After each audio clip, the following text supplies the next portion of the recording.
thank you for watching our 24-hour-a-day live stream here at Explore Scientific, where we show you all the programs that we run live in front of a live audience. Programs like Global Star Party, On the Wing for birders, First Light Chronicles for beginners, and Focus on Astrophotography for astrophotographers. We bring in astronomers and explorers from around the world to answer your questions live. But there's so much cool information there that we decided to package it all together and run it 24 hours a day. We're also on Amazon Live, where we do deep dives into our products and our gear. There's so much important information as we share the education, the experience, answering questions from the audience, that kind of thing. So tune in, and thanks for watching.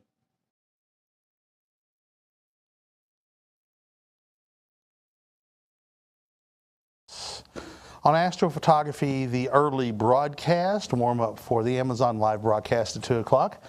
Hope you're having a fantastic Friday, and depending on where you live in the world, hope your Saturday is off to a good start. Today we're going to be talking about the IEXOS 100 and how you can use it to start your journey doing astrophotography. So we're going to start out talking about the mount itself this time today. The IEXOS 100 is a go-to tracker combo, meaning you can tell it where to go in the sky, and once it gets there, it'll track that point in the sky all the way across the sky, allowing you to keep doing photography on your chosen target, say a nebula or a galaxy or whatever, or just a wide field astrophoto that you can take with a camera you already own. So if you want to start doing astrophotography, you don't have to start buying a whole camera, a big telescope and all that. You can start out with the camera and the lens you have to do it, and by simply putting your camera on a tripod and taking a picture for 20 seconds and seeing what happens, and setting your ISO at 1600 and taking a 30-second exposure at, we'll say, f5.6 or f4. And experiment. But you can up your game a little bit from that by using a mount like the IEXOS 100. We call it the IEXOS 100, the Exos 100. It's a really simple mount to use. Has an intuitive controller you use with an iPad, an Android tablet, or a Windows tablet. They have to have screens of at least 7 inches. Or a Windows laptop or desktop machine. We're working on an app that'll work on an Android phone and an iPhone. Not out yet, but they're coming very soon. So with that, let's talk about a little bit more about the mount. The mount is real simple. Let's talk about a few of the features it has. It has a, somebody has loosened this up, so I'm going to put that over a leg. You should always have the counterweight bar over one of the legs. It becomes what I call the north leg, or if you're in the southern hemisphere, the south leg of the tripod. This axis is right ascension. It mimics the rotational axis of the Earth, and this is the axis that tracks the rotation across the sky. And it's locked, and it's not a lock actually, it's a clutch. Doesn't have to be tightened down super tight. There's another clutch right here, and this axis, where you would mount the telescope or a camera, is called the declination axis. So this is what actually points the telescope in association with the right ascension.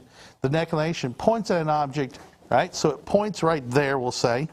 And then, as the mount rotates and the Earth rotates, it keeps pointing at that spot as it grows, let me see which one facing north, as it goes across the sky. Okay, so very simple system, but yet extremely powerful, right? So how this works is you're going to have to do some polar alignment, and Paul's got a video that's going to explain it here, and we're going to run that when he gets it ready. So you're going to put your camera or your telescope right here, and you're going to connect up to the brains in here. It's the PMC-8 system, Precision Motion Control 8. It has 8 processors in it, and that allows the processors to each do a very specific function and not get bogged down. If you had one processor having to do all 8 things, it'll get bogged down. This has 8 processors that work really smoothly and really integrated to do all the high calculation math that you don't have to actually the tablet does it, and the processors in here execute the commands. So runs off of either 110 house current, or in the case of how I have it set up, a power bank that provides power for easily 6 or 8 hours of use. It's real straightforward. So we're ready to go with how you polar align using a very common household item. Here we go. Hey everybody, Kent Martz here from Explore Scientific. Today I'm going to teach you how to polar align your telescope using a broom.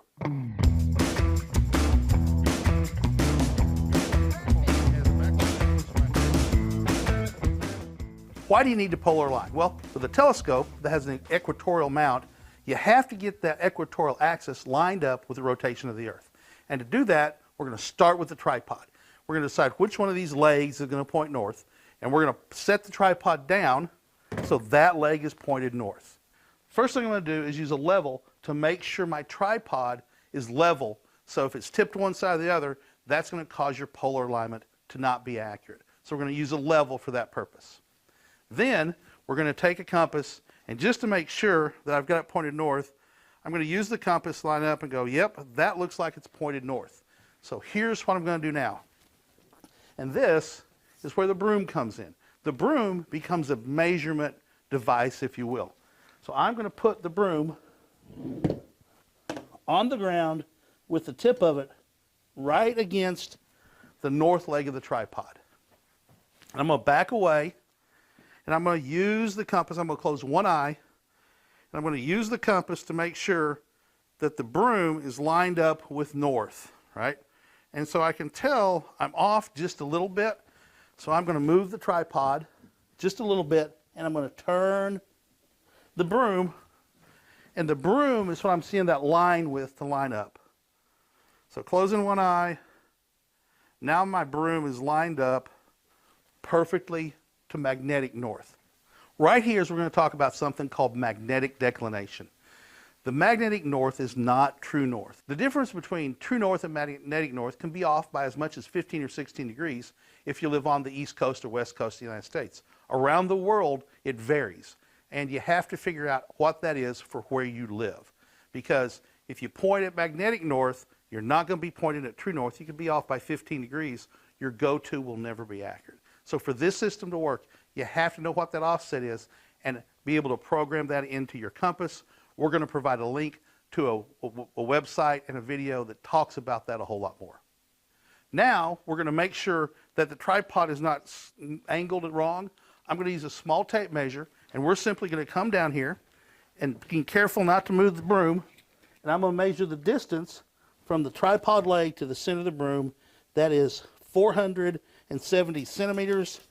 That way, it is 470, a little, I'm going to call that good. Actually, I'm going to move the tripod a couple of millimeters, just like that.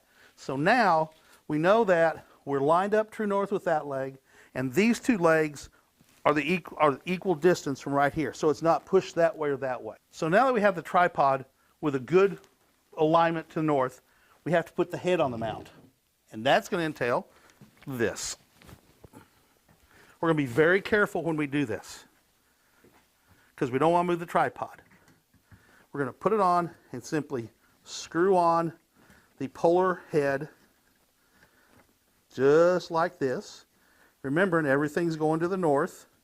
Now if you're in the southern hemisphere, you're going to do the same thing. You can do the same exact same in the southern hemisphere, because it's not polar, it's polar alignment. We just don't use the star Polaris, which we're not using here. This is really good if you can't see Polaris, or if it's daytime and you want to do some solar viewing with a solar safe filter. So the last step of this process is to check the scale of your altitude, right? So we live at 36 degrees north, and I am going to turn the altitude until it gets to 36 degrees north. I'm going to stop, and that's it. With this system, using a broom, a compass, and a tape measure, you can achieve a good, decent starting polar alignment. Personally, I've used this, and I've got an amazingly close polar alignment. There's ways you can use to refine your polar alignment, specifically drift alignment, but it all starts with a good polar alignment. You can do this in the daytime. You can do this in the nighttime if you can't see Polaris. It works all the time. It's a good way to get started learning the process of polar alignment. Isn't that great? I hope you've enjoyed this video. For Explore Scientific, I'm Kent Martz. Get out there and start doing astronomy. And keep looking up.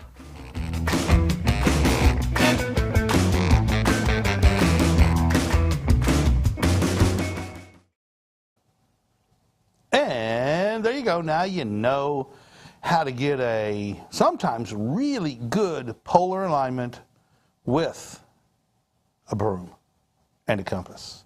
Or you can replace the broom with a yardstick, a board, anything straight that allows you to get a good line on the ground. I have sometimes I'll just use the compass and have somebody else, so I'll hold the compass up and close one eye and line it up perfectly, have somebody rotate it, and I look at the axis, the polar axis right here, get it lined up. You can do pretty close. Tyler Bowman yesterday afternoon was doing some astrophotography, took the an IXOS 100 he has out and did some solar with it. He called me and says, my gosh, this is just so easy to use. Mike Overacker, hello Kent and all. Hello Mike, nice for you to give us a shout out. And Tariq gives us a shout out, gives Mike a shout out, very good. We get a lot of cross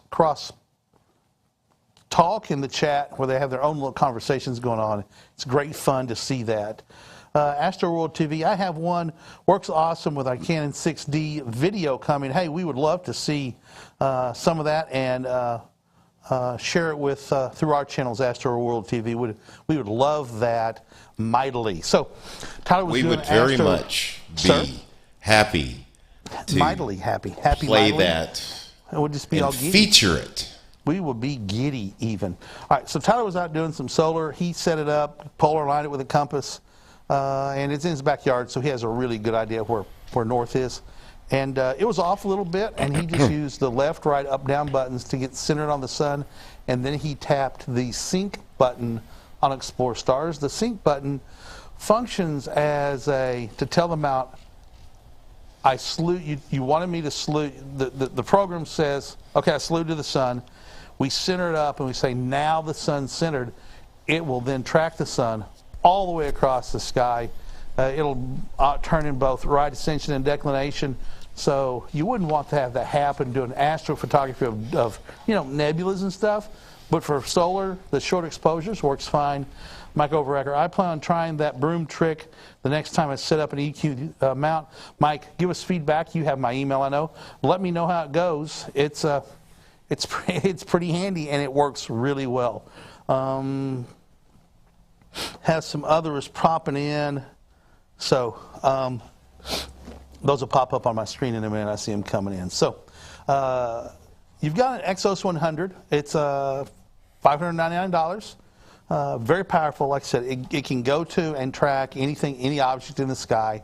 It can be very powerful or very simple. Very simple, you run it with an app called Explore Stars. I'm going to show you how to do that here in a minute. Kent. Or 6 months with the 80 millimeter. I'm ready for the 102 millimeter now. Who raised you, boy? Who raised you, boy? Who raised you, boy? Thank you very much for that. Hey, is that battery charged up? Yes, it is. Is that your battery? Probably. Why? Because I was going to take one. For the weekend? Yeah. Yeah, it's fine. I'm not going to be using it this weekend. Okay. I was going to take the 80. Yeah. So, I've got everything else. So I'm going to take all that and see if I can. What's out this weekend anyway? Lots of stuff. You've got the Milky Way rising. That gives you access to, a bunch of nebula, the North American Nebula in Cygnus. There's a bunch of other nebulas. You've got the star clouds of the Milky Way, that you can shoot to the south, in Sagittarius and Scorpius. There's a whole bunch of Messier objects up. There's a bunch you can shoot. If you want to shoot, it's not galaxy season really, but there's still some galaxies up you can shoot and get some really nice shots of as well. So my advice, and Paul, this is the advice I give everybody. Let's see, Mike. I'm powering the ES20 Go-To Dob today to see if it is all working as it should. Fingers crossed. Mike, if you're sitting at a computer right now, send me an email reminding me to ask you about some measurements someone else is asking about. You may have them, and I want to. If you don't email me right now, I probably won't, chances are my mind will get on other things, and I won't think to do it until it's too late. So fingers crossed, everything works like you want it to.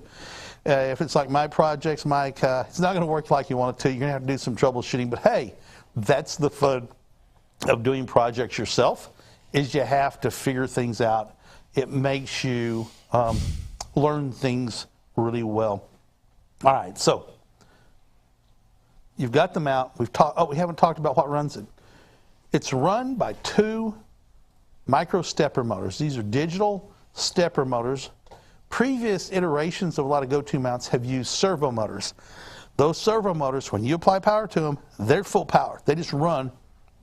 And if something gets bound up, they're just going to keep trying to run until they start tearing up some gears, right? And when that happens, bad things start happening to your system. And you don't want to have that happen. So we've gone with micro stepper motor. Oh, and another thing about the servo motors is you can't count the turns. You can't tell it to turn 22 microsteps. It just turns, right? So the stepper motors, you can tell them to turn a precise number of microsteps. With the servo motors, you have to have a wheel. It's got generally 256 little slits in it, a diode, which is a light, and a light-sensitive thing on the back that counts flashes. So that wheel spins and it counts flashes. Well, that counting flashes can introduce all sorts of chances. We've seen mounts come in that weren't working and had a cricket stuck in there. Yes, a cricket, and that caused overrun because it wasn't seeing any flashes, and so it just ran, and you couldn't make it stop. So the micro stepper motors, we say, turn, I don't know, I'm making up a number, 3,264,512 turns, 12 microsteps to go to the sun. And it'll tell it in both RA and DEC where to go. Turn one way, turn the other. It tells it where to go. All this is predicated on having a good polar alignment. The better your polar alignment, the better your Go-To system is going to be.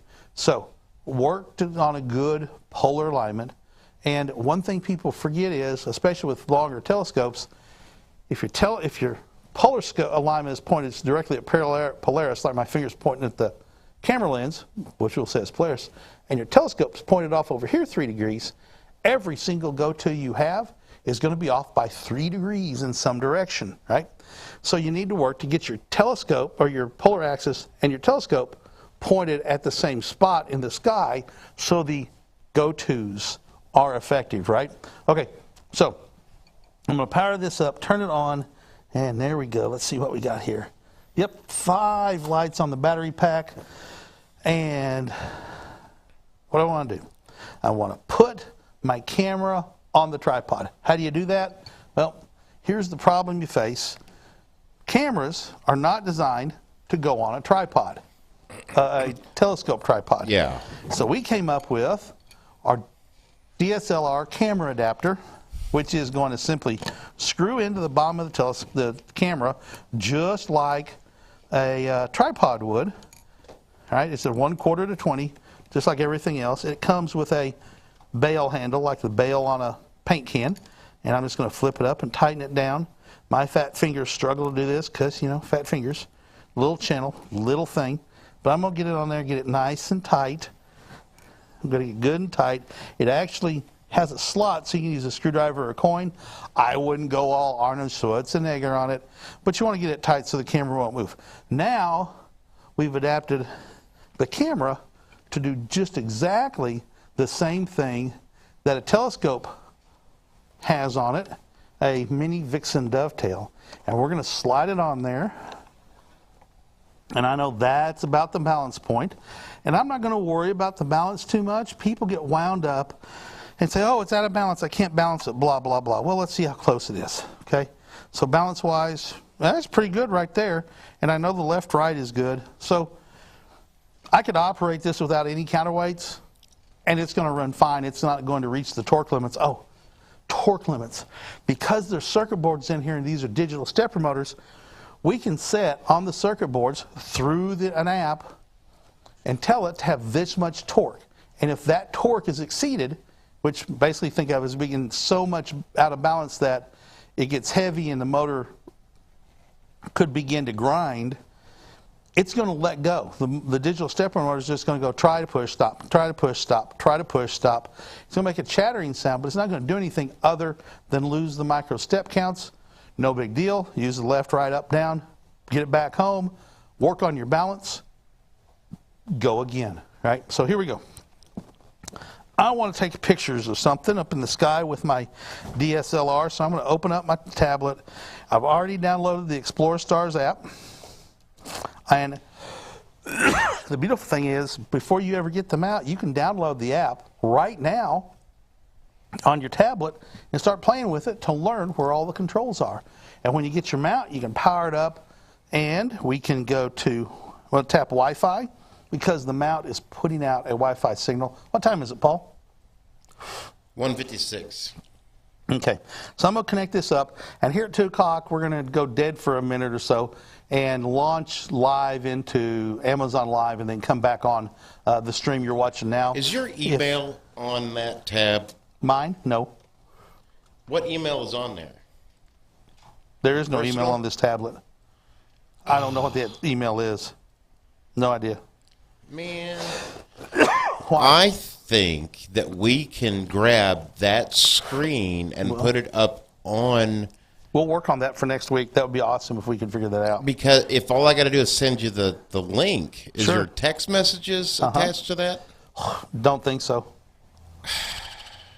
We'll figure it out for next week. As long as I could get, if I could get the link to you. We can figure it out next week. So I can see that PMC8 6853 has come up. I know that's the name of this mount. This is Exos 2 GT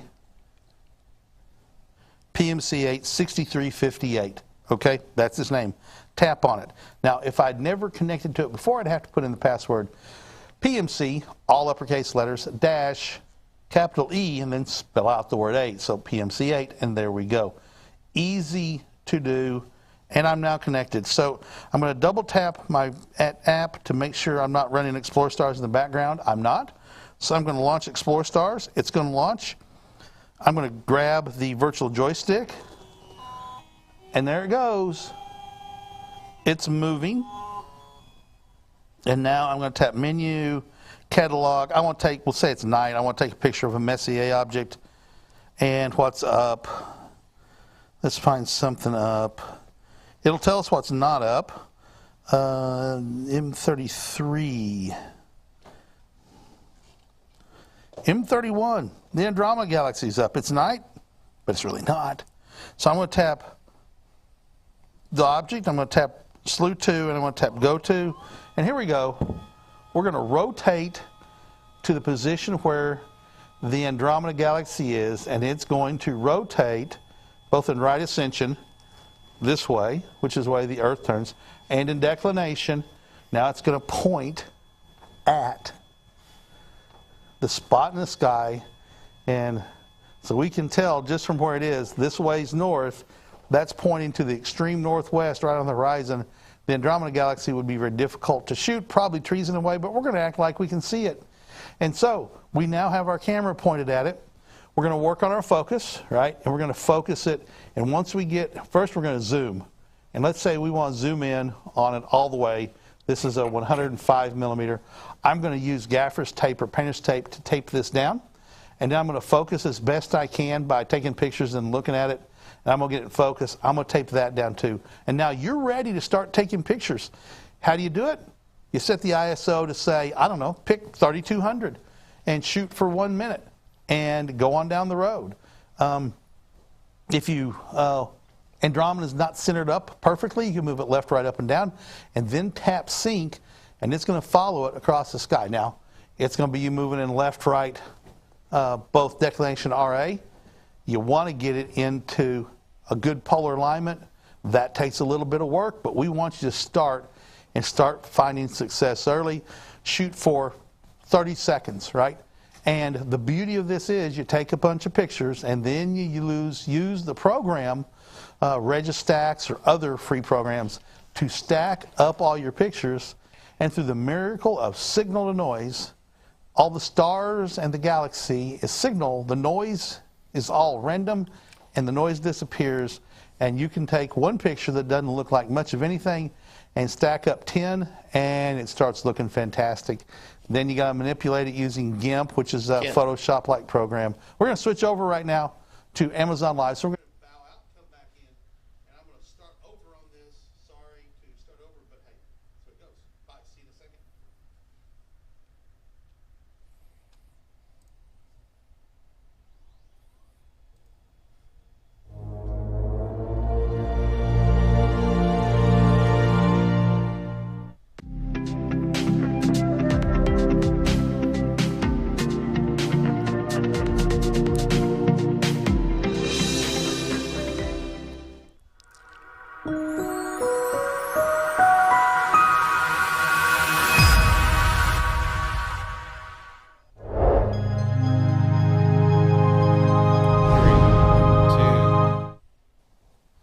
Hey everybody, Kent Martz here. Thanks for joining us on Amazon Live today.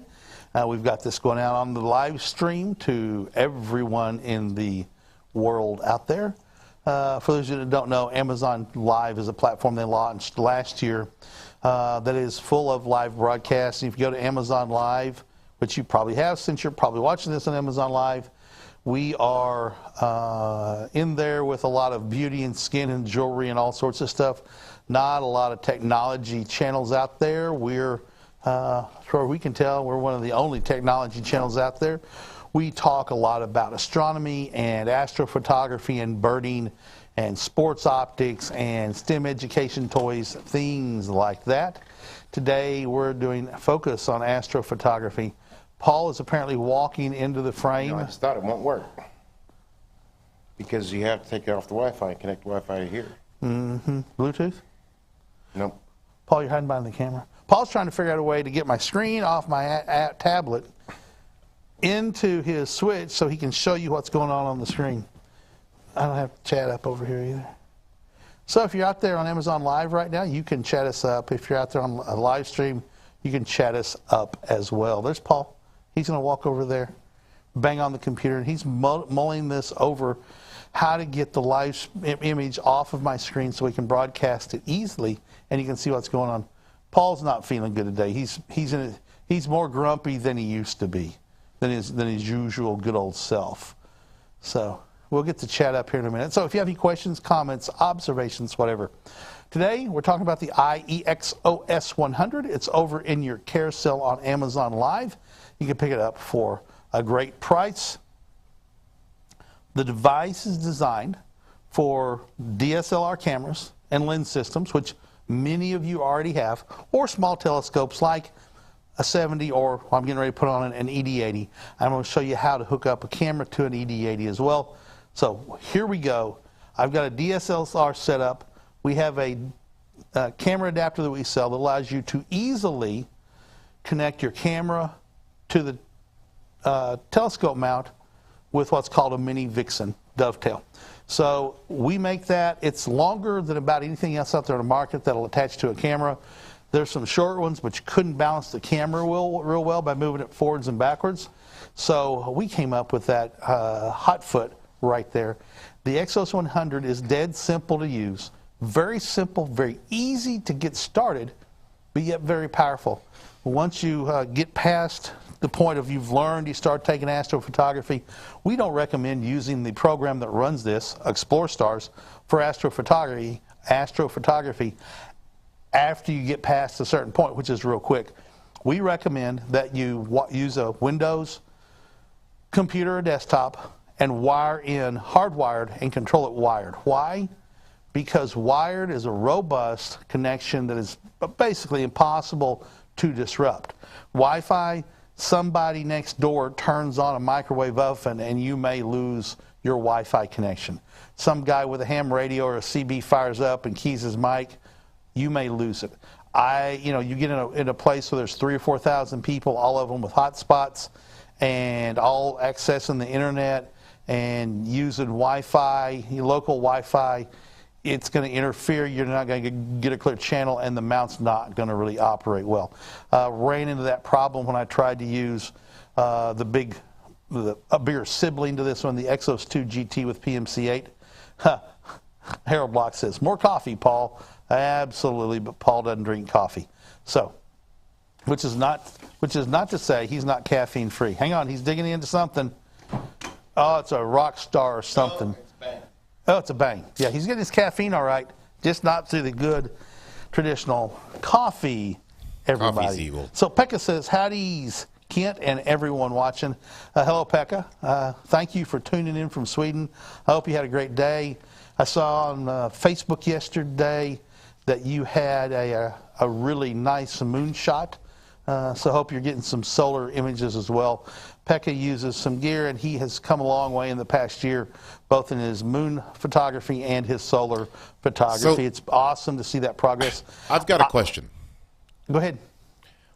I've taken photo after photo after photo of the moon.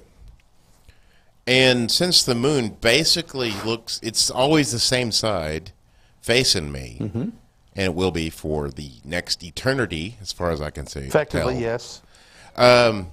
What can I do to make it more interesting? What can you do to make it more interesting?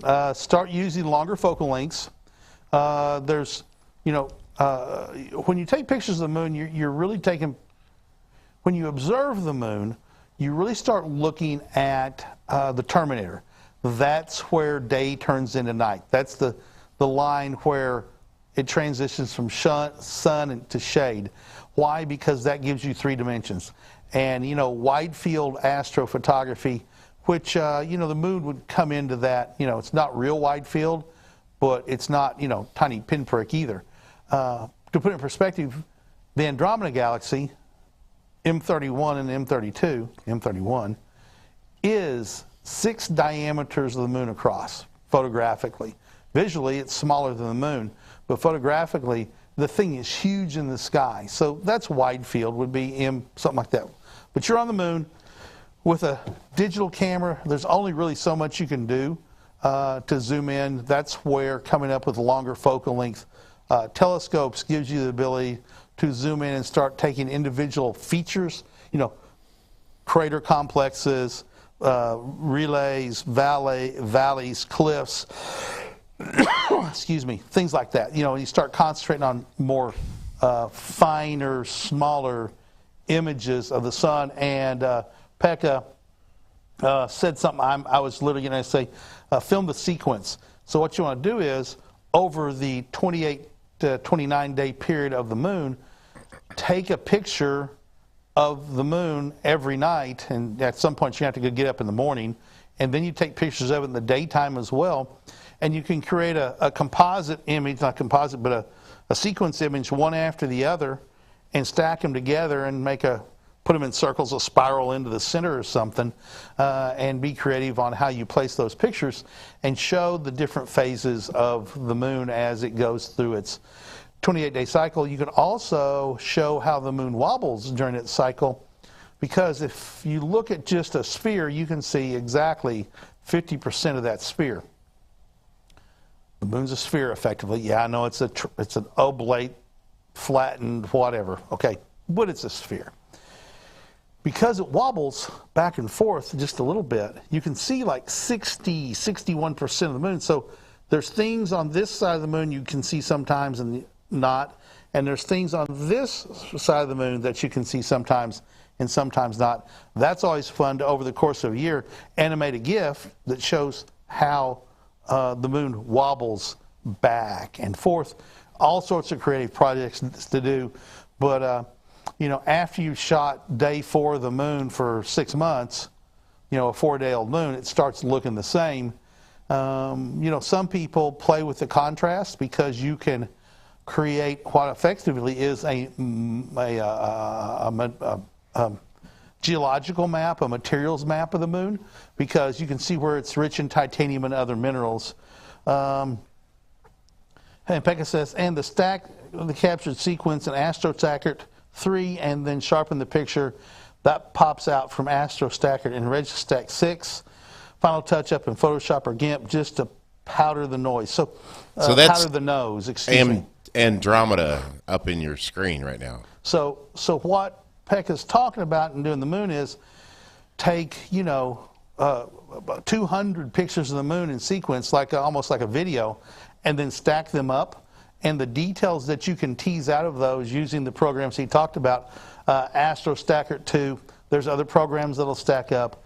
Registax is one that will do it. And then, again, GIMP or Photoshop or something like that to play with the curves and levels and some color contrast as well. So there is a picture of the Andromeda Galaxy. You don't get a scale for how big it is, but you see that central hot point right there in the middle, Paul, where it's really, really compact and then a diffuse brightness out from it.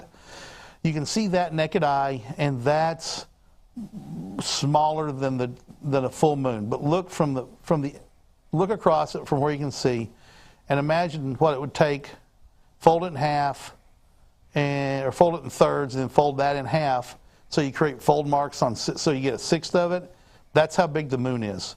So if you look out there on the left, sort of where your cursor is pointing, I don't know if everybody can see that. Out there on the left, that big bright spot, that's roughly the diameter of the moon. Okay, so it is a very, very large, bright thing. I am going to say that,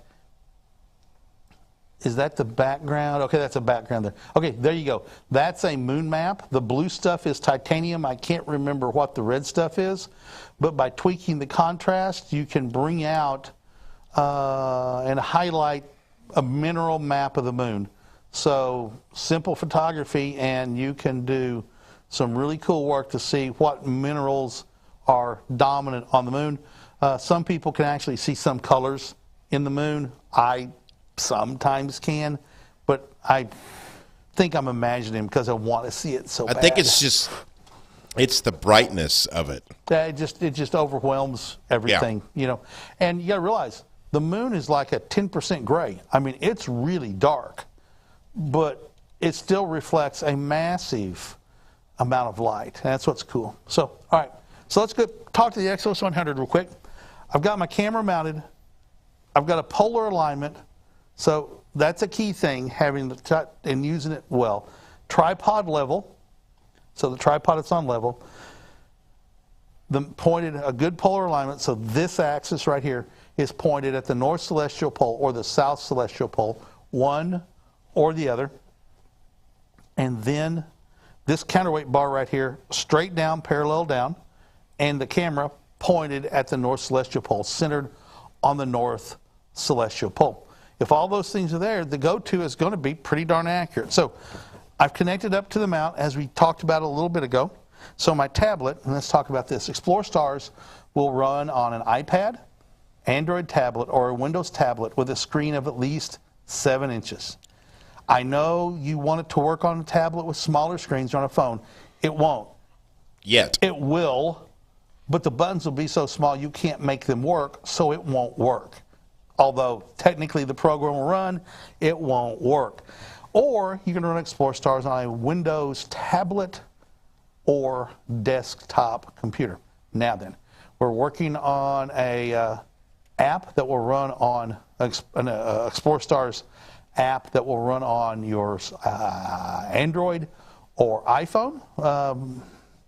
Couple months out maybe. I know we keep talking about it, and it's not an easy thing to do. It's not a game where you can just make pretty characters and have them do stuff. There's some really technical math involved in that, and some interfacing between phones that knows the screen is this or that. It's not as simple as you think. And hey, we don't have a team of developers to throw at it either. So there you go. Here we go. So I'm going to click on the menu. I'm going to go to the catalog. I'm going to go to Messier. I want to shoot something in the Messier catalog. Charles Messier, he was a French guy looking for comets, and he decided that a lot of these things they saw in the sky weren't comets, and so he, I'm going to need a drink of water, Paul. Maybe Tyler or somebody's watching and bring me some water. So anyway, he decided these things weren't comets, ended up with a list of 110 things that aren't comets. So I'm going to go with one of my favorite objects. Why? M36, M37, and M38 are all in the constellation Auriga. They're up right now. We're going to assume it's night, although it's day here in the United States. I'm going to tap M37. And because I have auto slew turned off, I have to do 2 steps here. Slew to object, go to object. Here we go. We're going to take a journey through the cosmos as the telescope turns, or in this case, the digital camera turns. And so we're going to go to Auriga, and right on the long-sided boundary of Auriga, we're going to find M37, where M36 and M38 are close neighbors. You can star hop from one to the other real easily. And with this camera at 105 millimeters, it's going to be real wide field. And I'm going to make sure, if I'm really doing this, zoom out where I want it and then tape it down with gaffer's tape or painter's tape. Don't use duct tape or masking tape. That leaves residue. And then you got to clean it all off, and it's a big mess. You don't want to do that. Peck has a question. I'll answer that in just a second.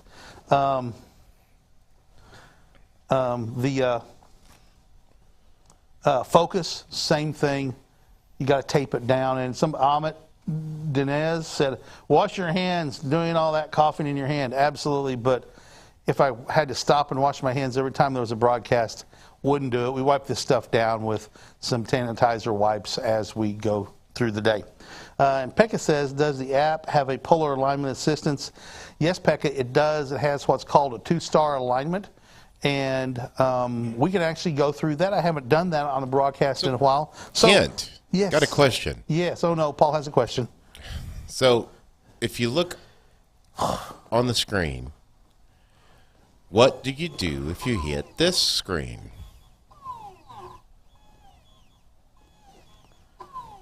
Please wait. Okay, the mount was sort of having brain fluctuation seizures. My guess is it managed to continue to do polar micro step counts, and it's going to go back to the home position anyway, even though it was sort of going, it still kept its counts. We'll see what happens. Went back to where it was, even though it had a little bit of a hiccup. The please wait. If you're on an app that says please wait, and this generally happens, no, not generally, this happens when you have not connected the tablet or computer wirelessly to the mount. So it should say in a future iteration, it's going to say not connected or something like that, right? Please wait makes people go, okay, I'll wait. Like if you're at Wendy's, favorite restaurant, I say, would you please wait? Sure, I'll wait. And you'll wait and wait and wait and wait. Nothing's happening. Nothing's going to happen because you're not connected to the mount with your computer. So I can actually turn the mount off and force this to give me a please wait message because it doesn't see the mount, so it's not going to work like it would otherwise.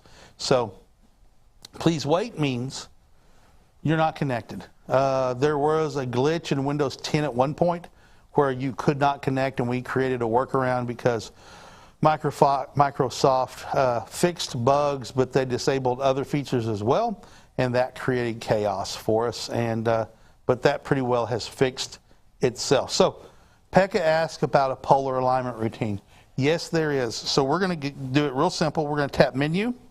We're going to go to Settings, and I'm going to do a 2-star alignment. I'm going to tap 2-star alignment. Now, if Auto Slew was turned on, it would take off right now, for a star in Cephas, okay? But this is why I've turned Auto Slew off, and I just leave it off. I live with it off. Now it says we're going to a star in Cephas. Well, I can't see that star because there's a tree in the way. I hit Next. Ooh, Cassiopeia. Yes, I can see that star in Cassiopeia. So what am I going to do? I'm not going to hit Enter. I'm going to hit Go To, and now we're going to go off to a star in Cassiopeia. Cassiopeia is a circumpolar star, and from where this is running, it's going to be right on the horizon in the northwest. But we're creating a triangulation mathematics situation. We're creating what's called a transform. So by going to a known star, the mount knows exactly where that star is, assuming we got a perfect polar alignment. If it's not dead center, you simply use the left, right, up, and down buttons, and it comes up with a 0 in the middle. That means if we press the button, it's going to move at speed of 0 and not move. So I'm going to put 6, and you're going to go tap it a few times, looking through the camera or photographically until you get Cassiopeia centered up, the specific star in Cassiopeia. It shows you which one it is. And now we're going to hit enter. So now it gives us another star we want to go to. If auto slew was on, it would just go to that one. And if you couldn't see it, you'd have to let it slew and then go to the next one and next one. This way I can just go, nope, can't see that. Nope, can't see that. Ooh, Arcturus, yes. I can see Arcturus. Go to. And now it's going to go off to Arcturus. And what we're doing is we're triangulating these two stars, and it knows the motor counts to where it should be. And by us, when we enter, we program it and tell it, I had to move it this many motor counts in right ascension and declination to get it centered up. We're going to do the same thing to Bootes, Arcturus and Bootes, the bright star in Bootes. Bootes. Hard to pronounce some of that stuff sometimes. Latin. So notice we're going, 90 degrees to a different direction. Sometimes it'll go down to a star in the southern hemisphere. It's just whatever you can pick that you can see. I can see this star. Once again, I'm going to move it a little bit and create and get it centered up. And I'm going to hit enter. I have now created a mathematical model of how close or how far off of polar alignment I am in both right ascension and declination. So it will now apply that mathematical formula to every go-to we go to from now on. Now, to make it work really good, you're best off, especially if you're using a telescope, to go to a really high-powered eyepiece, 10 millimeter, and get it centered up in the eyepiece as best you can. Or even use a reticle eyepiece so you can get it dead absolute center, right? And now you've created this mathematical model. Now, it's still not polar aligned, but as long as you're using it in what's called pointing mode, point means both the RA and the deck are turning. If we go to tracking, it just turns in RA. It's not applying that mathematical transform. So I'm going to go to pick something. Let's go to, home, catalog, Messier. Let's go to something else. Let's go to M81 and M82, which is Bode's galaxy and the Cigar galaxy, circumpolar galaxies near the Big Dipper. Fairly easy to find if you know how to measure things. Once you learn where it is, slew to, go to, off we go. And this will be a great test if we actually look at it to see how centered up these galaxies are. Now, with a 105 millimeter telephoto lens on our DSLR, we're taking really wide field images, so it's going to be hard to see it through the visual back. You might be able to see it after you take a 10 or 15 second exposure to see how accurately we are polar aligned. But as you can see, it's a real simple system to use. Read the directions. The directions always help. But if you've watched a few of these videos and watched some of the videos online, it's really simple to use. It's not hard to use. It's very, very powerful, but very intuitive as well. Compared to how high-end technology mounts are today, we should think closer where or if we complain the prices, comparing the prices. Pekka says, I think I understand what he's saying. Technology today, there's a wide range of expenses. You can spend tens of thousands of dollars on a mount, or you can spend hundreds of dollars on a mount. A lot of it comes down to what you want to do. I believe that learning how systems work and learning the sky is important. You know, if you can push to everything and take great pictures, that's awesome. If that's what you want to do, I'm going to let you do it. I'm not going to complain. I'm going to praise you for it. Personally, I like knowing where things are in the sky. I like seeing things visually. I don't do a lot of, right now I've not been doing any astrophotography, but I know people that do, and I'm out there with them, and I can help them make this technology work really well. So I'm going to be going to the Nebraska Star Party, and I will be doing some astrophotography with this camera and lens, right? So I'll have some real-world stuff to show you from some really dark skies. Now this is going to sit here and just keep pointing at that spot in the sky all the way across the sky. Now at a certain point, let's see, it's going to be pointed, it's in the west, so it's going to go down over there, right? Actually, it's going to circle. It's a circumpolar, so it's going to circle around. And this will actually, if it tracked it all night, it's going to circle around. At some point, you want to do what's called a meridian flip, which means the camera gets over here on this side of the mount. Real simple to do. You just tell it to go to the same object, and it's going to flip itself around and go back to the same spot and go on down the road. So sometimes Alt-Az mount is unbeatable. Absolutely, especially for visual, for very easy use, and especially for beginners. Alt-Az mounts are just, think about a camera tripod. You set it down, you move it left and right, and you move it up and down. Really intuitive, really simple to use. You don't have to learn how to polar line.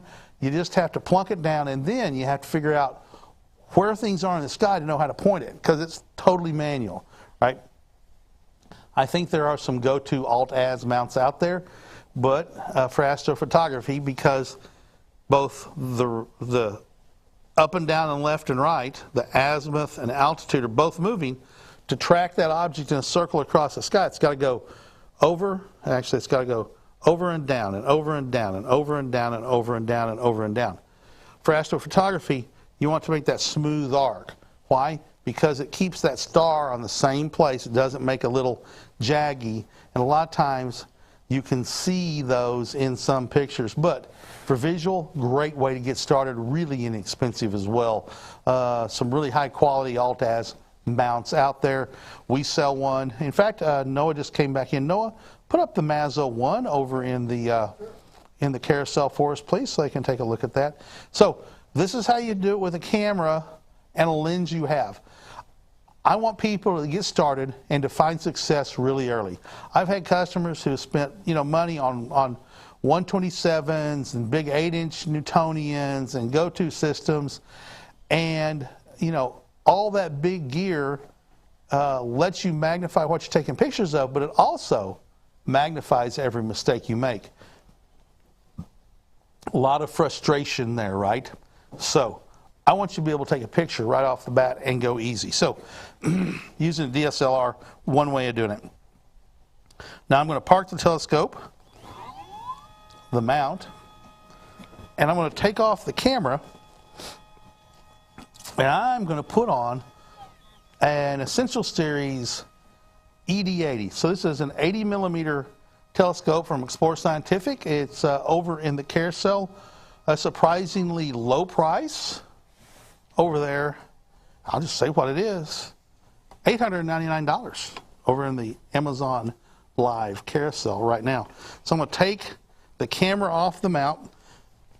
I'm going to take the camera adapter off because we're not going to need this anymore. And I had it good and tight, couldn't even unscrew it. So move the dovetail a little bit, the camera adapter. Unscrew the bail. Unscrew the screw using the bail, or just twist it. It's coming off real easy. I'm going to lay this back over here behind me. And here is this beautiful, beautiful ED80. So I'm just going to show you how to do this right up here on the table. First, I'm going to take off the lens. I don't need the lens anymore. Oh, I didn't get a snoot. Noah, yeah. That snoot over there, would you bring it to me? Point? It'll be over on that table. It's going to be a little barrel with some threads on the end of it. through on 6, 6, 5, 6 or something like that. No, that's, man, I'm going to step off camera a second. It should be in a plastic bag. There it is right there. That's it. Luckily, we had it all laying right here in the studio. Thank you, Noah. Hey, Noah, come say hi to the camera. No. Noah said hello to the camera. I expect him to walk in like this and go, hi, everybody, and walk out. So, all right. So I've got this little snoot right here. It's just going to go into the camera just like an eyepiece would, right? So here is what's called a T-ring. This looks just like the back of the lens I just took off. It's got threads on it. Going to screw on to the little snoot, and it's going to click on just like a lens would. And now I just simply stick this right where an eyepiece would go and tighten it down. I have now attached my camera to this ED80. You can attach the camera just like this to about any telescope. Now, I'll tell you something. To do photography with this, I need another extension tube. This little tube right here can screw on and screw off. I need to put another one on here I just haven't done it. I should do it for accuracy, but I haven't done it. You need another one of these right here on it. For example, this is going to work. So now I'm going to pick up, I may have to reframe the camera there, Paul. And I'm going to be very careful. Slide this on. Pull it backwards and over. Okay. I know about where the balance point is, so I'm going to put it there. Notice I'm always keeping a hand on it until I know that I've got it tight. So do what? Backwards? About where you're at. Keep going. There you go. Good job, Ken. Is that framed up pretty good? Yeah. Okay. So, same thing. I've got the camera attached to the telescope. The mount is going to work exactly the same way. Let's check balance real quick. So let's check the right ascension first. This is the one that mirrors how the Earth turns. Well, look at that. We can tell it's very telescope heavy. So I'm going to tighten the clutch just a little bit. I'm going to put these counterweights all the way down because I know from experience that 2 is not enough. Yeah, you need one more. But you know what? We don't need one more. You do need one more. But we can get by without one more. Okay? No. I tried that, and when it works. See, I've got 90%, 85%. I've got a good balance here, right? Okay, so here we go. It can't. Well, we'll find out if it's going to work or not. Well, I've already used this exact same setup. Oh, I got a low out battery in Holiday now. Island. Remember? Holiday Island is because the gravity's different. Holiday Island, it's less That's gravity true. there. Okay. So it needs one more counterweight. It'll work here. One more counterweight will make it work better. And you can buy a counterweight from us.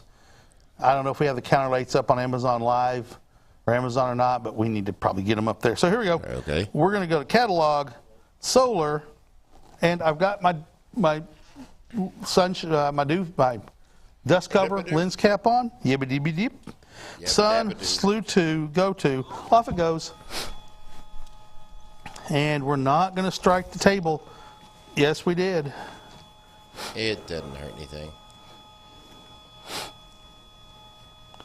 So it's going to turn around, and if for some reason it ran into it, the telescope hit a leg, it's not going to tear anything up. It's going to sound terrible, but it's not doing anything. It's just losing its motor counts. No big deal. You just have to use your left, right, up and down, run it back to home, turn the power off, turn the power back on, reconnect the mount, relaunch Explore Stars. You're good to go. Fix what it was that caused it and go on down the road. We're now pointing at the sun. Now, if I was going to do this, I would use a shadow of something and a piece of white paper, and I'm going to use the left, right, up, down buttons to do fine tuning to get the shadow as sharp and precise as I can. And then You should already have the sun filter on it, though. You can, or you can just, it's going to get, the lens cap's going to get hot, no big deal. Well, if you don't have the lens cap on, you're going to burn your sensor That's up in why your I said camera. I have the lens cap on. If you don't have the lens cap on, you're going to start burning up your mirror or your sensor cover, or Yeah, if your your sensor's camera's exposed, toast. you're going to toast your camera really fast. So once you're done, you get the shadow done. I'm going to push the dew shield down so I can take the lens cover off, but I'm not really going to take the lens cover off. And then I'm going to put on the sun catcher that we have, which is back over here. This thing is not designed to fit this one. This is for bigger, but we can show you what you're going to do. The lens has reflective film, Thousand Oaks film. It comes with different sizes. We can make one to fit your telescope. You put the foam in, you put your telescope down on it, you cut out around it. You have now hard foam that you can use to squish onto the lens. You want this thing on there solid so that you are not going to come off in a wind, bump, or otherwise fall off, right? So now, whatever the telescope's pointed at, it's going to do it. So we've gotten it there. We left, right, up, and down. What button do we hit to tell it? Well, we're not doing a 2-star alignment or a 3-star alignment. We're doing just a sync alignment. So I'm going to hit the button sync. And now we've told it, I'm now pointing. We're telling it that the mount, I'm not pointing, the mount and telescope is now pointing at the object we did a go to, and now it's going to use point mode to point at that spot all the way across the sky. Point, which the symbol is a triangle with a P in it, is going to move RA and deck all the way across the sky. For solar, works fantastic. You're now going to track it the rest of the way across the sky, especially if you've got a good polar alignment. It's going to have no trouble doing it, all right? Let's see, what do we want to do here? So now, we're just going to go across the sky. We're watching it track it across the sky. I always want it to be a little counterweight heavy and a little camera heavy. Now, you can do any combination of those. Front heavy and counterweight heavy, telescope heavy and front heavy, camera heavy and counterweight heavy, whatever. Okay, so we know I'm telescope heavy, so I can be nose heavy or camera heavy. Why? Because we want to manage how the gear train is engaged. If you haven't perfect balance, that gear train can actually, the teeth of the gears in the worm can actually lose contact, and then it just floats. Now, this is belt driven, so it's not going to lose contact in the belts, but the worm gear could engage, disengage, engage, disengage, depending on how the load is managed. That way, if you've always got heavy on one side in RA and heavy on one side in deck, it's always going to be the same. Now, I'm not talking about fall over heavy. I'm just talking about slightly heavier, okay? We haven't talked about the belt drives at all. Okay, some people will go, oh, you know, this has, you know, periodic error, and, you know, I can see it, you know, twitching and stuff. Okay, that's fine. Absolutely, you're right. But I'll ask the question back to the customer and say, have you tried taking astro photos with it? No. Well, why not? Well, because I can see it's got some periodic error and it has twitches. But have you tried to take pictures with it? No. Okay, well, guess what?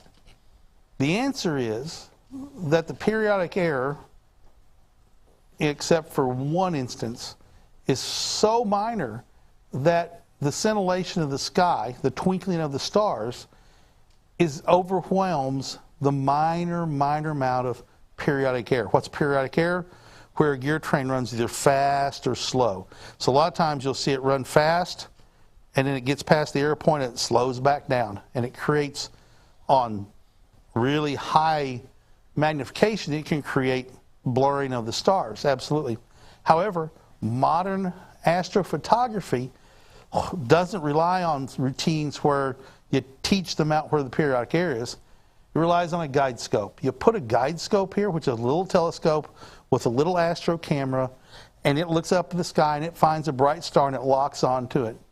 And the computer, you're running into the computer, or if you have a guide camera that has onboard processing, you actually can just plug it into the ST4 port, and the guide camera then works to keep that bright star it picked on the pixel that it's on. When it starts to drift off, it knows what signals to give to tell them out to move. And it's just going to keep continuously adding that input into it to keep that pixel on the same star. Sometimes it gets real aggressive. When periodic error shows up on the guide chart, which is a chart, you can see if you wire your guide camera into a computer and then into the mount, you can actually record charts and see how aggressive the guiding is in right ascension and declination. You can see it gets real aggressive, and then it comes down and it smooths out. And then, you know, 9 minutes later, it's going to get real aggressive and smooth back out again. Okay, we know that's there. You know, you pay $10,000, $20,000, you can get rid of periodic error in the mount. Or you can buy an Exos 100, spend $200 or $300 on a guide camera, and solve the problem that way. Wonder which one is, you know, least less expensive and much more budget friendly. Yeah, I think we all know the answer to that. So, what time is it? It is 39. No. 2:40. 2:40. All right. So we've now started taking pictures of the sun. We can play with the focus. We can play with the exposures until we get the right combination. You know, we're going to be shooting probably ISO 400 at 1/250th of a second. You know, not long exposures, and just play around with it till you get an exposure that looks good. And take notes. Take notes while you're doing it, so you can know exposure number 1 was this, exposure number 2 is that. What you got, Paul? I would suggest when using a camera, go to the manufacturer's website and look at their native ISO. The native ISO is where the least amount of noise and the least amount of everything is. Right. In the Sony A7 III, the native ISO is 800. So shoot 800. Right. Right. So when you tell them ISO, we always want to make sure that they understand that they should be shooting if they can, because there's no aperture on these telescopes. Correct. If you should be shooting at your native ISO, especially if you're doing long exposure. Actually, there's 2 ways to control when you're doing astrophotography. Shutter speed, right? You can change your shutter speed. You can change your ISO. There's one other thing you can do. You can actually create a mount. If you need less light, you know, you can create a mount with a hole cut in it that's smaller than the diameter of the telescope, and reduce the amount of light coming to the sensor that way. That's really not what you want to do, because when you decrease the amount of light going on the sensor, you're lengthening your exposures. Although there are some technical reasons why it might work to help cut down scattered starlight. It's all a big balance. You experiment, you figure out what works for you and what you like to do. So, yeah, the better the camera, the faster the pictures. So we don't have it back here. I was going to show. What are you looking for? I was going to show our. It's over there in the carousel right now. You can see it. It's the reflex sight. Oh. Sorry, it's not. Somebody grabbed the one here. It might be in this orange box. So it's a sight that'll go into the mini dovetail hybrid 2-in-1 finder base that goes on every telescope we now sell, Essential Series and higher. So where did it get off to? Huh, okay. Anyway, it's a new product. We've been selling them like hotcakes, but don't put butter and syrup on them because they're not edible. It's a reticle sight. It's a zero power, designed to be used with both eyes open. It's a fantastic device that you can use to find your way across the sky and see where the telescope's pointing. Also, over in the carousel, we have a book, Scientific Astrophotography. It's a very in-depth look into the science of astrophotography, written by our senior engineer, Jerry Hubble. It's if you want to know all sorts of really deep details in how this all works and why, it's a great book to buy. I've read it, when I went camping over a week, and learned a million things. I need to reread it. It's under $40 over in the carousel today. Scientific Astrophotography. Yeah, I know. It's just gone. It was here. Is it in this box right here? Nope, that's not it. Could be. Nope, that's not the SKU. I can see what the SKU is. Could be in the box. It's gone. Oh well. Why would people take? And that's not it over there. Stupid, man, I got a throat tickle. Anyway, off we go. So we can go to somewhere else. This is going to sit there and just go. Now, I set my tablet so it doesn't go to sleep. Now, there is a way to program this mount. If it loses communications, it's just going to continue to do what it was told to do until you turn the power off or you tell it to stop. So I do it. I leave it on, so I want to make sure the connection keeps going. So let's go to something else. Catalog. Let's see how far away Mercury is from the sun. Here we go. Mercury, slew to, go to. We know Mercury is always close to the sun, and that's how close Mercury is to the sun on an angular basis. So let's go to Venus. Venus, we know it's up because the sun's up. Go to. Here we go. We're going to go to Venus now. Venus is going to be farther away, but still close to the sun because it's inside the orbit of the Earth. Let's see. What else do we want to go to? Can we go to the moon? Is the moon up? Let's see if the moon's up. Menu. Catalog. Catalog. Solar. Mercury. Moon. Moon. The moon is not up right now, so it's below the horizon, can't go to the moon. Back to the catalog. Mars. Mars is not up right now. The tablet knows. The tablet knows all. Jupiter, not up right now. Saturn, not up right now. Uranus. We can go to Uranus. Let's see where Uranus is located. I'm not going to see that. Here we go. Can you? I don't think you can see it, can you? Yeah, absolutely. It's a pale blue dot. It's a very aquamarine color. You can see it. And it's clearly not a star because stars, even in telescopes, are pinpoints. It is clearly a little aquamarine blue-green disk. Tiny, but yet a disk nonetheless. So there we go. Now we're looking at Uranus. Let's see. What else? Catalog. Neptune. Can't see Neptune. And Pluto. Let's see if Pluto is not up. Let's see, what else? Just playing around here. Is Ceres up? Ceres? Noah yes, says. It is. There it goes. We're going to the asteroid Ceres. Kent, yes, sir. Noah says that it was almost named George after King George. Ceres? No. Uranus was almost named Uranus. George, Uranus. but he got Uranus. That's probably. Herschel, the guy that discovered it. Herschel, the guy that discovered it, decided to pitch George. Yeah, because George just would not be a good name for a planet. Don't George. think. So if you're with us on Amazon I'm from the Live, planet Bill. we would love to give you a shout out. You tell us you're watching. Likewise, if you're on Amazon Live and you like what you're seeing and want to see more of this kind of content, you can click the follow button and you'll be able to get notified of when that is. Osmosis 007, howdy. Is there a plan for the PMSA to be compatible with a cell phone interface, sub 7-inch, for those of us who haven't jumped into astrophotography? Yes, there is. Been working on it for a while. I'm going to guesstimate we're a month and a half to 2 months away. That sounds, when I say month and a half, that sounds pretty final, doesn't it? That's a guess. 2 months is what we've been shooting for the last couple of weeks. So I think that may be doable. It's going to come out, Explore Stars Plus will come out, and it will be compatible with Android and then iPhone as well. Bluegrass McGee. Hi, Kent. I have this exact scope and mount. Most fun grab-and-go scope setup ever. Great show. Thank you, Bluegrass McGee. We appreciate that endorsement. You know, put that out there on your social media streams.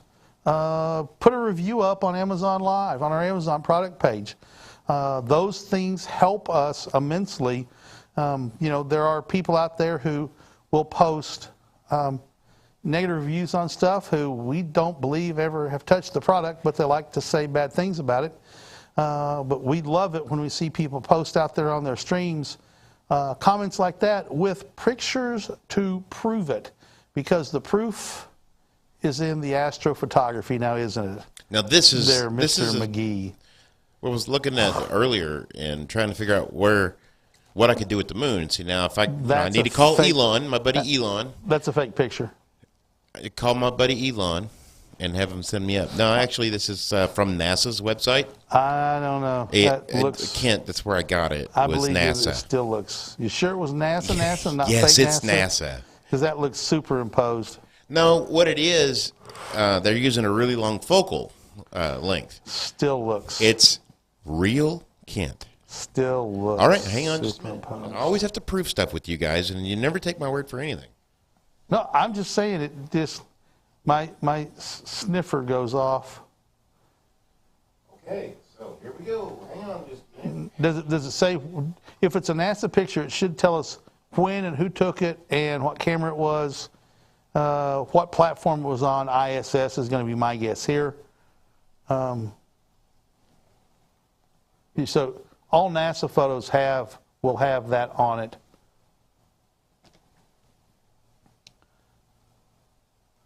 Yeah, this darn thing. Why does it zoom in? I'm looking.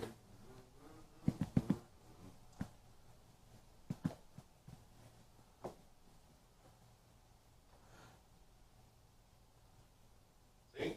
NASA.gov. I'm waiting for it to pop up. I don't see where it says NASA.gov. Can't see it.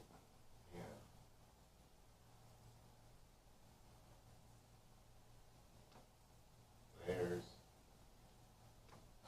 position. There you go. There you go. I can't use copywritten images, but I can use that because it's NASA. Sure enough, still looks fake. It's not fake. It's from the International Space Station. I didn't say it was fake. You said it looked fake, Bingo, that's what I said. which It implies looks- you think it's fake. It looks fake. I'm wondering if it's a composite picture. It is not a composite picture. I don't know. This is how What you does it say get. underneath it? What does the cut line say underneath it? Make me go away so we can see it full screen. Because the people on their phones are going, I can't see anything.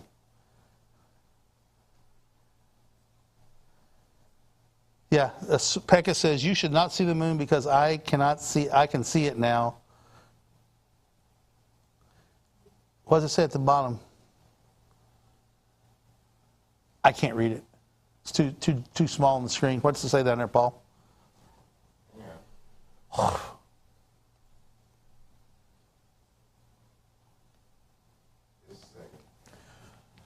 I see it says Expedition 50, International Space Station. It's over the Pacific Ocean, northwest of Guam. There we go. Pretty cool. Why do I always have to prove everything? Because I am skeptical of every picture I see on the internet because people do things all the time. They steal a picture of the moon from somebody and superimpose it over a Greek temple in Greece and claim it as their own. Or they will put a picture and say, you know, on May 29th, Mars is going to be the same size as the full moon. No. And, well, I'm skeptical of every picture, and I encourage everybody to be skeptical of all social media you see. I did an entire episode of one of our programs on how to shoot the moon and make it look huge. The way you make it look that big, because it is, in this picture, it's abnormally big. Yes. But and how you make it look abnormal. Long focal lengths, absolutely. Long focal length with something in front between you and the moon, because everything's between you and the moon, with something in front, and that moon looks abnormally large. So if you want to get the giant moon over New York City, you're going to have to sit back on the other side of New Jersey. Miles and miles away. Yeah, and hit it with like a 500 or 600 millimeter camera lens. Probably. Yeah, really long lens. I'd like to find this original picture because all the original NASA pictures have all of the metadata listed. Who took it, what camera, the exposure, it tells you all that who took stuff. it. Yeah, it'd be interesting to see. So Pekka says, yes, we are source critical people. We need sources, knowing where they came from, There's sometimes I see people out there on social media groups that just, people claim it's theirs and people pick it apart and everybody decides that, yeah, it really is a real image. Well, guess what? That's a scientific process, isn't it? If you put a picture or an idea out there, a hypothesis, this is what my study shows, you do that, and then everybody tries to poke holes in it. And hey, Scott, come here and join us on the screen, won't you? But drop your box. So just step in. We don't get Scott on the show very much. So, scientific process is put yourself out there and let people try and poke holes in it. When people can't, it eventually becomes a scientific theory. Kent was... We're talking about scientific process. I said, go back to that picture real quick. Yeah, you often hear the word theory thrown around a lot, okay? But in order for an idea to, in science... Yeah, no, there can be lots of ideas, okay? But Kent was claiming this picture was fake. Let's Scott finish. Okay. But then that migrates up to kind of formalizing it into a hypothesis. And then hypotheses can become a theory. That takes a lot of work and usually takes a lot of scientists working on it. And I'm applying it different to angles. Pictures like that. I said, that looks sort of fake. Well, it's from a NASA feed, so it was nasa.gov, so we're going to go with it's a real picture. But it does sort of look fake. And, I see, and Peck is out there. But just looking at something and calling it fake or even real. Either way, that's not. I don't take it at face value. When I see astrophotography I will say, pictures, though, it looks beautiful. It is beautiful. Yeah. I see a lot of beautiful pictures that are fakes, composites, and all astrophotography is a composite, except for single exposure pictures of the moon and the sun. Everything's going to be stacked up in their composites. But some I go, oh, that's beautiful, and I think it's, I believe it to be real. Others look sort of weird, and I go, and I approach it with a more critical eye. And I looked at that with a critical eye going, boy, I want more information. It looks fake, and, we explored, we did a little research and came up with it. Chances are it's not fake because it is on nasa.gov. You know what's cool about the amateur astronomy world, unlike many other fields of science, is that you can actually get involved in professional/amateur projects, and you can really do the process of science where you're collecting data. Your name might even appear on a science paper. Get cited. And this is also part of the process of science. So it's opinions get thrown out, biases hopefully get thrown out.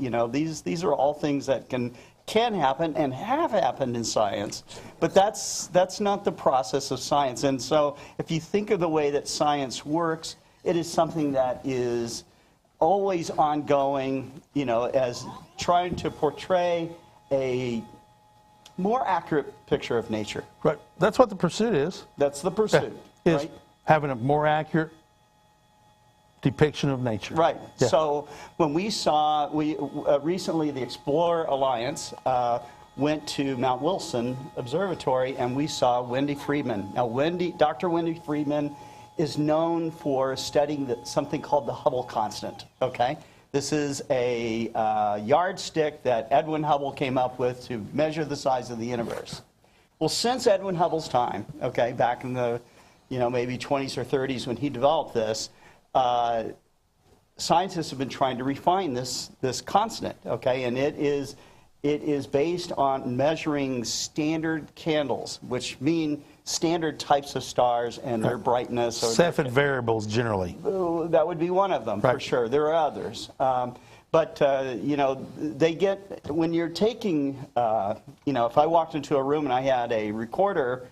And one time the noise is playing at some level, and then another time it's playing at another level, or I get too close or too far away to the speaker, or there's static on the speaker. This causes some randomness in the recording. In the data. In the data, okay? And so if I plotted out the decibels on all of those on a graph, okay, then I would see, what was predicted, okay, based off of me setting the volume to a certain level. Okay, versus what really happened, all right? This is what the astronomers are doing to measure the Hubble constant and other things that they do, other ways they measure things. So they have been able now, Wendy Friedman and her group have been able to reduce that randomness, that uncertainty down to like 1%. And why is that important? I mean, yeah, huge endeavor, massive amount of observations. Right. And why is it important? Because it answers a little piece of the question every human asks: why are we here? Yep. That's what it is. That's true. It's That's another true. little answer. Right. We want to know our place slice. in the universe, right? Exactly. Why are we here right now today like we are? And it helps answer that question. That's right. Right. So the James Webb Space Telescope, they expect, with its light grasp and its ultra-sensitive instruments and everything, that they will be able to reduce that uncertainty maybe another 10 times. And Scott, we're talking about the first science images are going to get released, I think, at 10 or 11 o'clock Central Time, July 12th. That's coming up. That's like Tuesday. Okay. I think so. Cool. And everybody's saying that if you thought the first pictures from Hubble were amazing, the James Webb Space Telescope's first science images don't even compare to the Hubble. Right. You know, that's just a picture versus what James Webb is going to do. And Ken and I both have friends that are wonderful, amazing astrophotographers, and some of them are so good that their benchmark is the Hubble Space Telescope pictures. Okay? There are people taking pictures now with our gear and other companies' gear. Sure. Amateur level gear. You know, $10,000 worth of gear total, who are taking pictures of the Eagle Nebula as good as the Hubble Space Telescope's original pictures. Original pictures. The original pictures. The original pictures. The original ones weren't so good. You know, okay, but Jerry Hubble is doing exoplanet research and confirmation from NASA using. Yeah, and by the way, Jerry Hubble works for us. Yeah, Jerry Hubble works for us. Yeah. He's our senior engineer.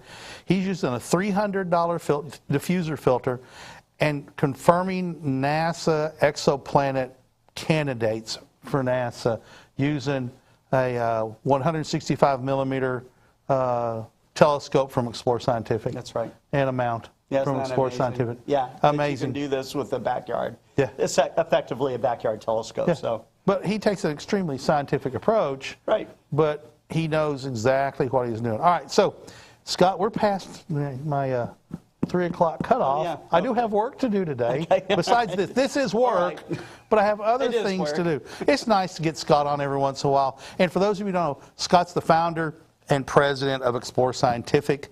We haven't had him on the show very much. Always good to get him here.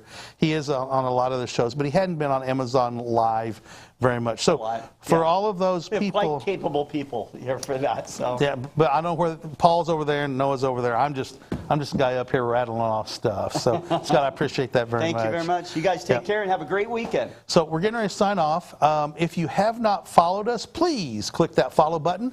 If you find the content compelling and learning from us, that's what we want. Obviously, this is a sales channel, but we want you to learn as well, no matter what gear you have. We want you to be inspired to get out there and do astrophotography. On behalf, well, next week's schedule is going to be Global Star Party. I say, no. It's going to be, what's Monday? Monday. Oh, how do you know? How do you know? With Dr. Daniel Barth. He might be in the studio. Yeah, how were you supposed to know? Yeah, how do you know? I just had to think about it. Tuesday is Fun Day Tuesday with Annie and Lucy. Wednesday, First Light Chronicles. Thursday, On the Wing. And Friday, right back here, Made the Loop 2. Focus on astrophotography. On behalf of everybody here at Explore Scientific, and especially Paul Newton over there in the control booth. It's Reverend Colonel Paul G. Newton. He paid $9 to get a ordainment, and he went to school for auctioneer. He can roll it off like an auctioneer. I'm a trained auctioneer, and the Reverend portion was free. I didn't have to pay for that. That makes it even better. Yeah. And Noah Menard over there in the Marketplace Control Center. Thank you, Noah, for doing what you do. Can you give us a wave, Noah? He gave us a wave. He's happy to do that for us. I'm Kent Martz. See you next week right here on Amazon Live. Have a fantastic weekend, everybody. Bye-bye.